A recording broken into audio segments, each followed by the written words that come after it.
नमस्कार। आज मैं इस वीडियो में बर्थ के समय से लेकर पेंटा थर्ड तक यानी 16 सप्ताह तक कौन कौन से इंजेक्शन दिए जाते हैं उसके बारे में मैं बताऊंगी। पिछले वीडियो में जैसा कि मैंने बताया कि जन्म के समय बीओपीवी, बीसीजी और हेपेटाइटिस बी का टीका लगाया जाता है। कभी कभी ऐसा होता है कि संस्थान में डिलीवरी हुई उसके बाद बीओपीवी और हेपेटाइटिस का टीका लग जाता है, बीसीजी का टीका नहीं लग पाता है। ऐसे में माता पिता की बेचैनी बढ़ जाती है और वे चाहते हैं कि जल्द से जल्द बच्चे को बीसीजी का टीका लग जाए, क्योंकि उन्होंने सुन रखा होता है कि 20 दिन के अंदर बीसीजी का टीका लग जाना चाहिए। अब यहाँ दिक्कत ये होती है कि हम किसी भी टीके को लगाने में जो अंतराल है वह कम से कम 28 दिन का होना चाहिए। यानी जब बीओपीवी पड़ गई, हेपेटाइटिस का 0 डोज पड़ गया, तो बीसीजी का टीका अब ठीक 28 दिन के बाद ही लगेगा, बीच में उसे नहीं दिया जा सकता। इस बात को माता पिता जानते नहीं और भी घबराने लगते हैं। तो हमें जन्म के समय जब बीओपीवी और हेपेटाइटिस बी का टीका लगाते हैं तो उन्हें यह समझा देना चाहिए कि अब कोई भी टीका 28 दिन के बाद ही दिया जाएगा, वरना जो दिए गए हैं उन टीकों का प्रभाव समाप्त हो जाएगा या ना के बराबर रहेगा।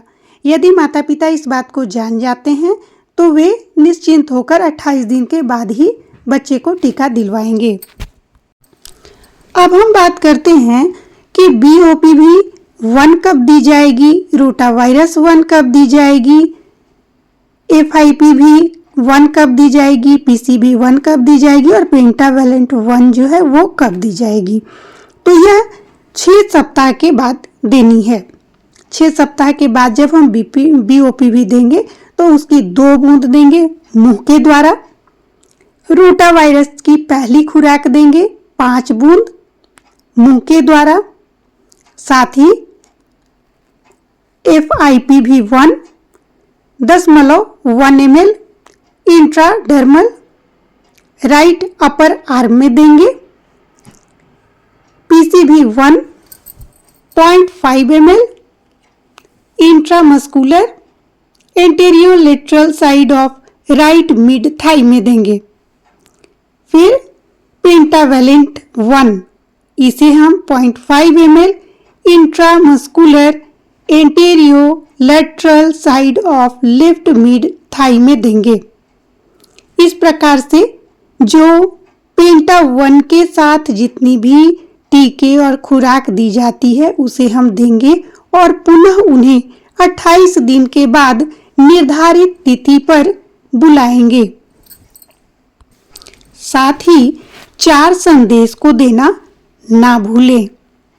उन्हें यह बताना है कि यह टीके किस बीमारी से बचने के लिए दी जा रही है, इसके क्या प्रतिकूल प्रभाव हो सकते हैं, अगला टीका कब दिया जाएगा और जहां भी जाएं अपने टीकाकरण कार्ड को साथ लेकर जाएं। टीका देने के बाद पैरासीटामोल की दवा भी हम देंगे और उन्हें समझाएंगे कि यदि बुखार आए तो दवा कितनी मात्रा में देनी है, ताकि बुखार के वजह से वे घबराएं नहीं और अगला टीका लेने के लिए निश्चित समय पर आ जाएं। अगले टीके की बारी आती है 10 वीक के बाद।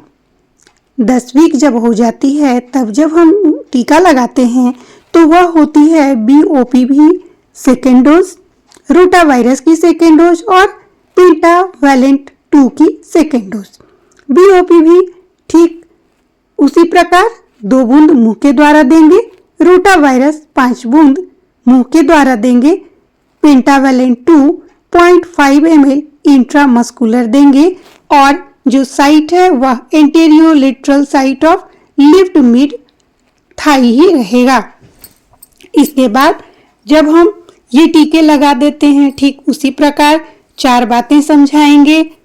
4 जो मुख्य बातें उनको फिर से दोहराएंगे, साथ ही उन्हें पैरासीटामोल की गोली देंगे और 28 दिन के बाद पुनः तीसरी डोज के लिए आने के लिए बताएंगे उन्हें हम। कभी कभी ऐसा होता है कि तीनों में से कोई एक दवा उपलब्ध ना हो या किसी कारण से उसे ना दी जा सकी हो। ऐसी स्थिति में छूटे हुए टीके जब भी हम देंगे उसके लिए अंतराल 28 दिन का होना बेहद ही आवश्यक है।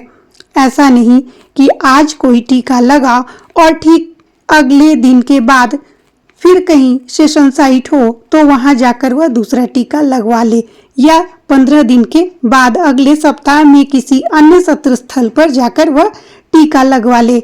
इसके लिए उन्हें मना करेंगे और बताएंगे कि यदि दो टीकों के बीच 28 दिन का अंतराल ना हो तो टीकों का प्रभाव कम या ना के बराबर हो जाता है।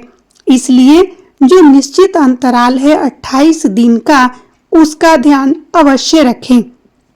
इसके बाद जब बच्चे की उम्र 14 सप्ताह हो जाए, यानी अब 3.5 माह का बच्चा हो जाता है, तीसरे डोज की बारी आती है, यानी BOPV3 की तीसरी खुराक, जिसे 2 बूंद मुंह के द्वारा देंगे। रोटा वायरस की तीसरी खुराक 5 बूंद मुंह के द्वारा देंगे। FIPV 2.1 ml इंट्राडर्मल देंगे और राइट अपर आर्म में देंगे। PCV 2.5 ml इंट्रामस्कुलर देंगे और anterolateral side of right mid thigh में देंगे। पेंटावेलेंट 0.5 ml देंगे, इंट्रामस्कुलर देंगे, anterolateral side of left mid thigh में देंगे। इस प्रकार से यदि हम टीकों का क्रम याद रखें ऊपर से नीचे या फिर मुंह से लेकर पैर की तरफ, तो हमें किसी भी टीके को देने में गड़बड़ी भी नहीं होगी, आराम से हम दे पाएंगे। और इस बात का ध्यान रखेंगे कि जो टीका ज़्यादा पेनफुल होता है उसे सबसे अंत में देंगे।